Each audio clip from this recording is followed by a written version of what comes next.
Recce one नाबू हमारा नाम है विनोद लाल फैंटम रेडियो फीजी 2 हम लोग बहुत लाइक करता हुआ ये सुनता है रेडियो फीजी 2 देश की धड़कन.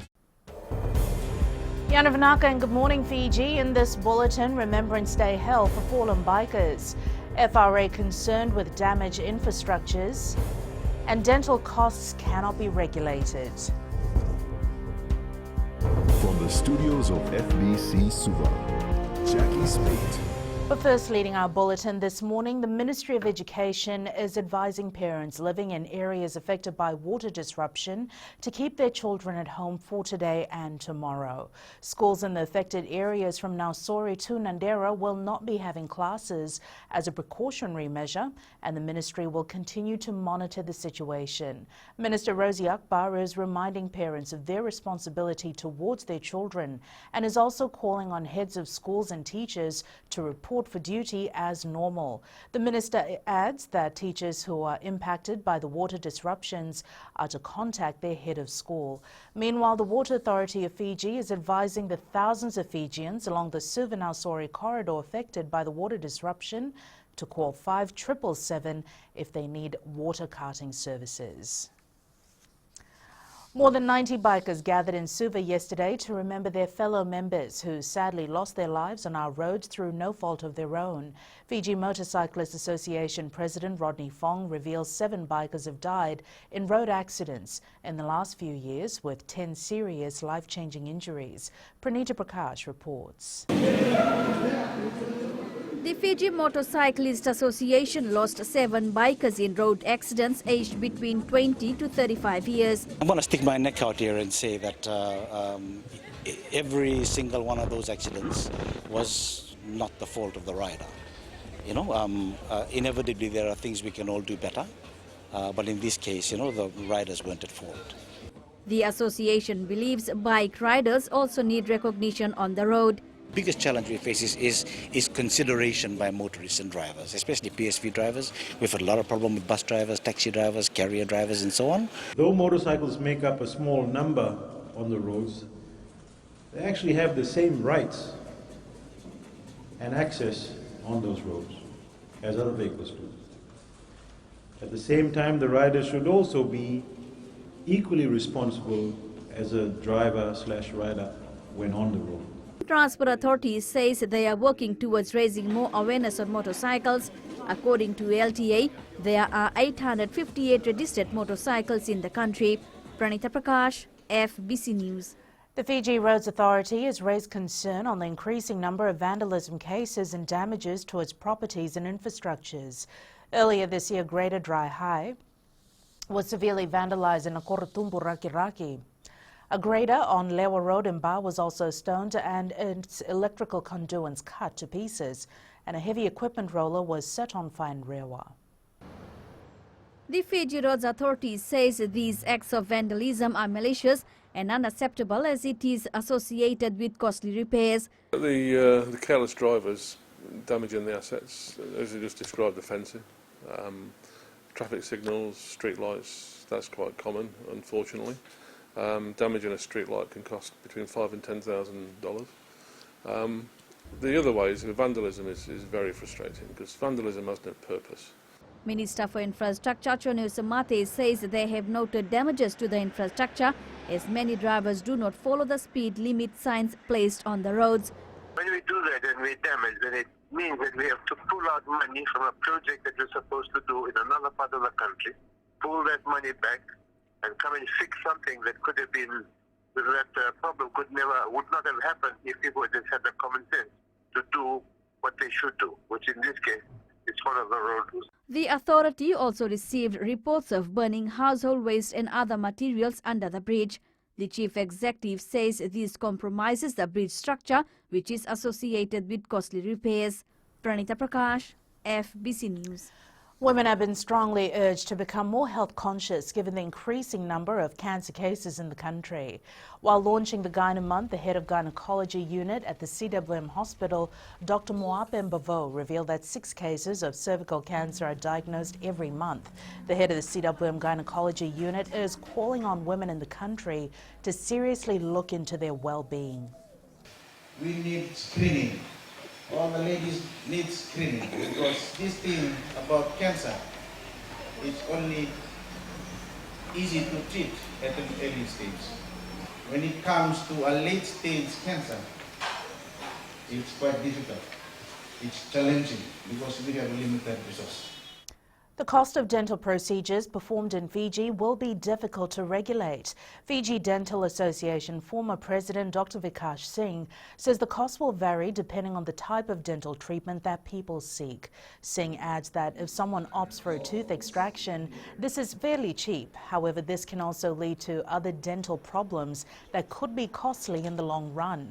He says the procurement of equipment and medication from reliable sources is costly, and people seeking quality dental care will have to bear the cost of treatment. Singh says for this reason, they're advising people to take better care of their oral health to prevent costly treatments. If you take preventive measures, you can avoid getting in that situation in the first place. For example, rugby players, if you play without a mouth guard, you get a knock on your face and you lose your teeth due to an accident.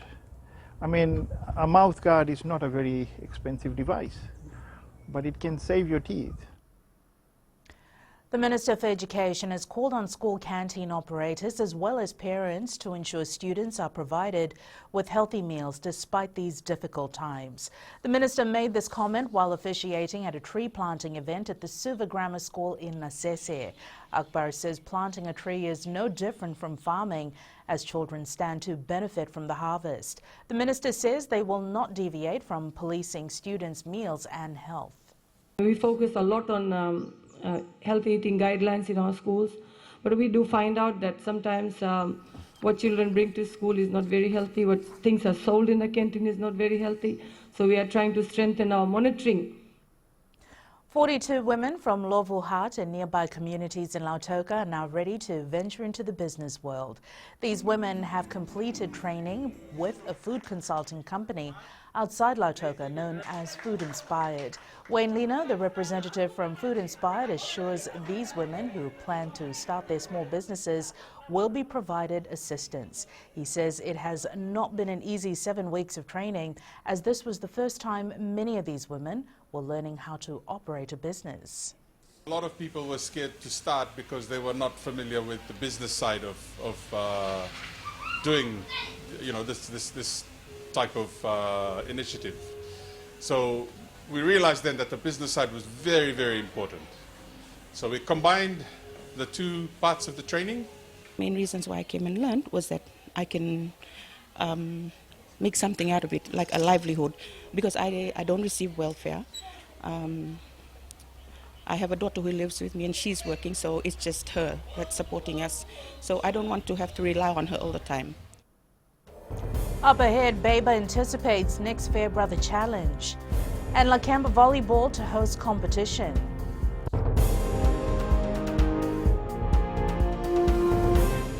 Hi, Bula. I'm Selai from Nandi.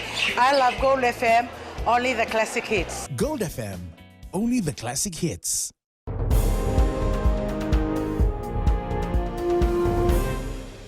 National Rugby Sevens head coach Gareth Beba is highly anticipating the Fairbrother Challenge between Nandronga and Namosi next month.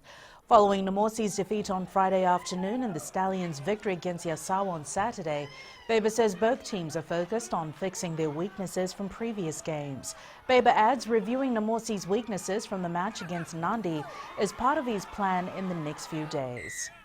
That's exactly what Namosi did when they came down here earlier this year and stole that Fairbrother, and they'll be looking at the qualities that they have as a group of players and how they put the game in, the physicality, as they say, that they bring, and shoring up what would be their key elements of line out and scrummage.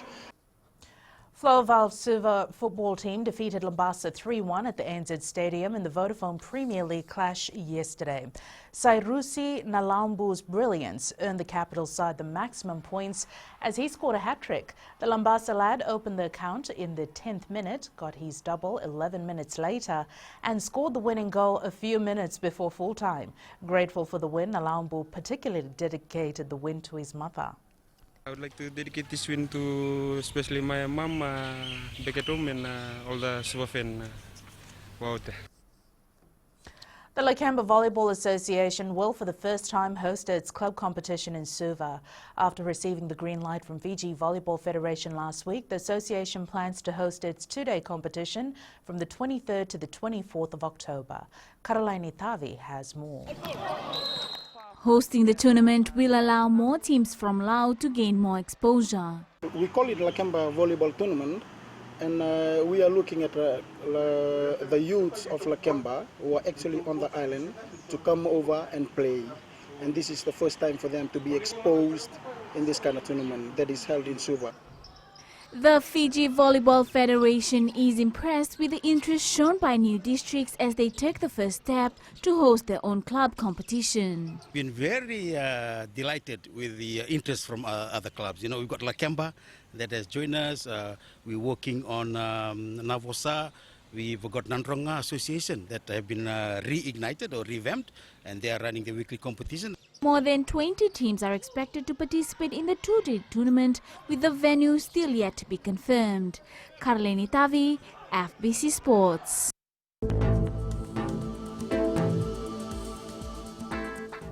Quick look at the weather map for today. It is Monday, the 31st of August, start of a brand new week.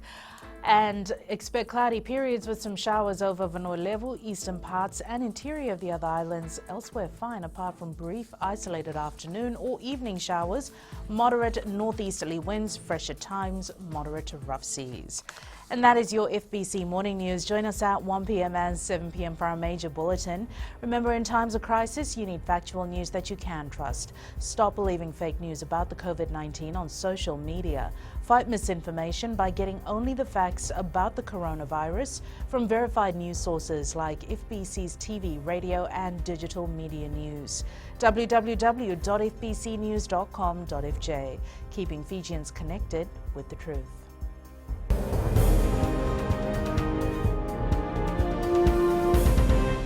Nada go merere telawa, go ngai tabua, ando talita kana vararonga na Radio Fiji 1 nando mai viti. Radio Fiji 1 nando mai viti.